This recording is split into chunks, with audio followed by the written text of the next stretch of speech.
Hello বন্ধুরা, তোমাদের সবার খাওয়া দাওয়া হলো? তো আমার এখনও যেন তো খাওয়া দাওয়া হয়নি। এখন কটা বাজে বলো তো? 11টা প্রায় বেজে গেল। কিন্তু প্রথম কথা, ছেলে বাড়িতে নেই। তারপরে ছেলে বলে মা খেতে দাও, তখন তাড়াতাড়ি করে গিয়ে খেতে দিই, ওর সাথে সাথে আমারও হয়ে যায়। কিন্তু আজকে ছেলে বাড়িতে নেই, আর দুদিন ধরে নেই। কিন্তু আমার যেন তো একা একা খেতে ভালো লাগে না। কী করবো, তোমাদের দাদাভাই কাজে, আর ছেলে তো রানাঘাটে গেছে, আর বড় ছেলে রানাঘাটেই থাকে। তো ছোটো ছেলে ওখানেই গেছে, আর আমি দেখো কি করছি, আজকে সারাদিন খুব কাজের মধ্যেই, ব্যস্ততার মধ্যেই রয়েছি।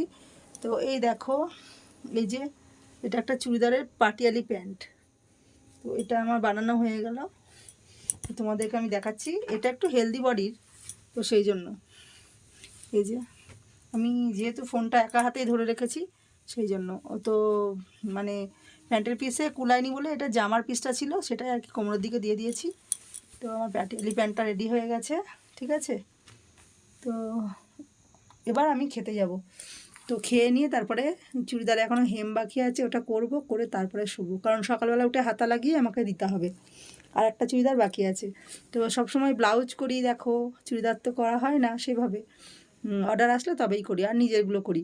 তো সেই জন্যই আজকে একটু তোমাদেরকে দেখালাম, ঠিক আছে। আর চুড়িদারটা রেডি হয়ে গেলে তোমাদেরকে আমি অবশ্যই দেখাবো। চলো, তোমরা খাওয়া দাওয়া করে নাও। গুড নাইট, বাই, দেখা হচ্ছে আবার পরে।